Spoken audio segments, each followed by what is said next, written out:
कांदा उत्पादक शेतकऱ्यांना प्रति किलो 25 रुपये हमीभाव मिळावा आणि राज्य शासनाच्या कर्जमाफीतील जाचक अटी रद्द व्हाव्यात या प्रमुख मागण्यांसाठी श्रीगोंदा तालुका काँग्रेस व युवक काँग्रेसच्या वतीने सोमवारी तहसील कार्यालयावर भव्य ट्रॅक्टर रॅली काढण्यात आली। प्रदेश युवक काँग्रेसचे उपाध्यक्ष प्रशांत ओगले आणि जिल्हा काँग्रेस अध्यक्ष किरण पाटील यांच्या नेतृत्वाखाली कृषी उत्पन्न बाजार समितीपासून सुरू झालेल्या या आंदोलनात शेकडो शेतकरी व कार्यकर्ते ट्रॅक्टरसह सहभागी झाले होते। यावेळी शेतकऱ्यांच्या आर्थिक संकटाकडे लक्ष वेधत शासनविरोधी घोषणाबाजी करत शासनाच्या आदेशाची प्रतिकात्मक होळी करण्यात आली। तसेच मागण्या मान्य न झाल्यास येत्या 8 दिवसांत अधिक तीव्र आंदोलन छेडण्याचा इशारा देत तहसील प्रशासनाला मागण्यांचे निवेदन सादर करण्यात आले।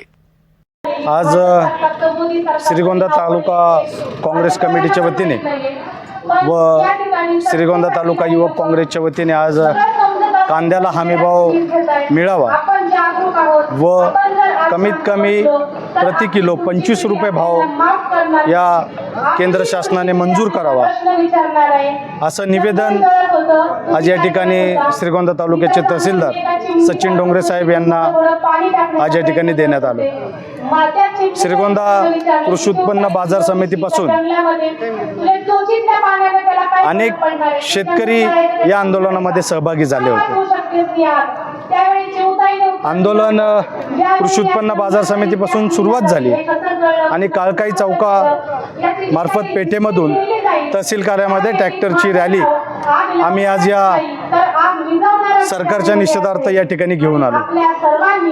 आपण जर पाहिलं केंद्रातील सरकार हे फसवं सरकार आहे। सत्तेत येण्यापूर्वी त्यांनी असं सांगितलं होतं की आम्ही शेतकऱ्यांचा सातबारा कोरा करून राज्यातील सरकारने आता कर्जमाफीचा GR या ठिकाणी जाहीर केला।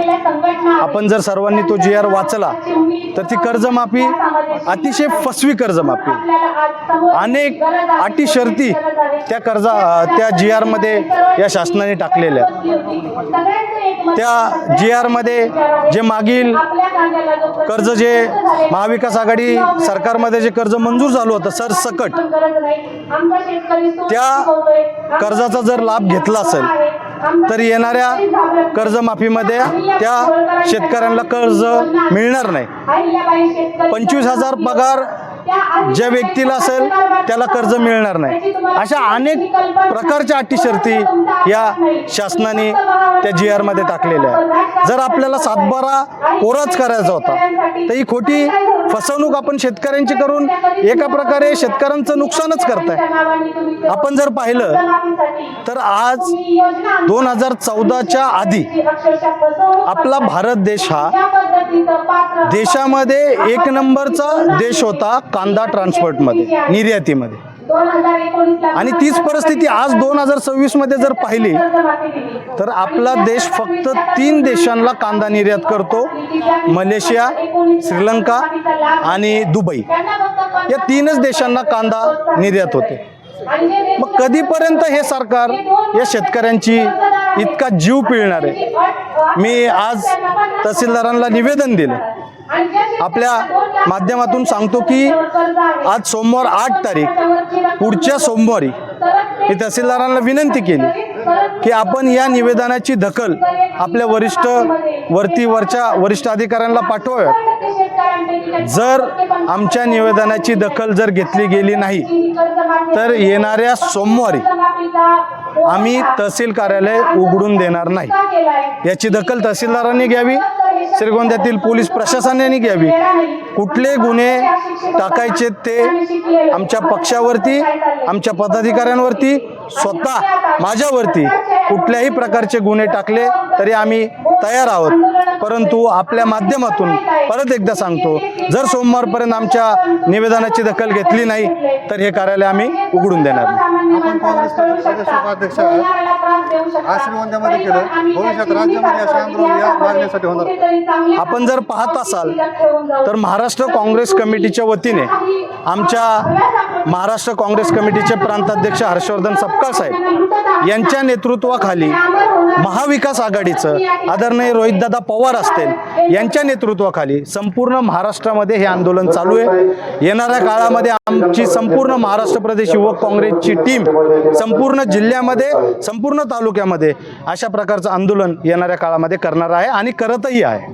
तर आता आपलं आंदोलन नाही, खऱ्या अर्थाने आबांचा आणि माझा याविषयी संवाद झाला होता, परंतु आबांचं सकाळी आंदोलन चालू झालं, आमची ट्रॅक्टर रॅली तिकडून निघताना उशीर झाला, त्याच्यामुळे इथं पोचता आम्हाला उशीर झाला, त्यामुळे आबांनी भाषणं चालू केली। आबा हे शेतकऱ्यांचे नेते आहेत, आम्ही आबांसोबतच आहेत आणि आबा पण माझ्यासोबत आहेत। नरेंद्र मोदी यांनी पेट्रोल डिझेल वाचवण्याचं आवाहन केलेलं आहे। आपण आज जवळपास 2 ते 2.5 किलोमीटर ट्रॅक्टर घेऊन या ठिकाणी आलात। 2 ते 2.5 किलोमीटर ट्रॅक्टर घेऊन या ठिकाणी आलात 50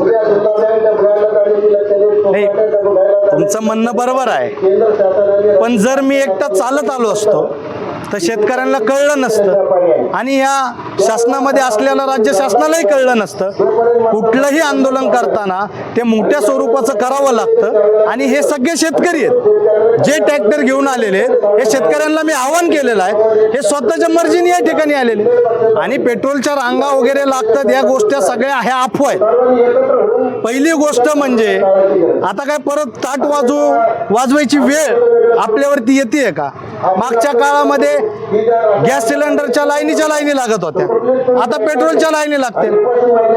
मला आपल्या माध्यमातून सांगावंसं वाटतं की येणाऱ्या काळात लॉकडाऊन लागेल याची पण शक्यता आहे। मग त्याच्यामुळे प्रत्येकाने परत ताट वाजवायची आणि थाळ्या वाजवायची प्रॅक्टिस आता चालू केली पाहिजे। लोकक्रांती न्यूज करिता किशोर मचे, श्रीगोंदा।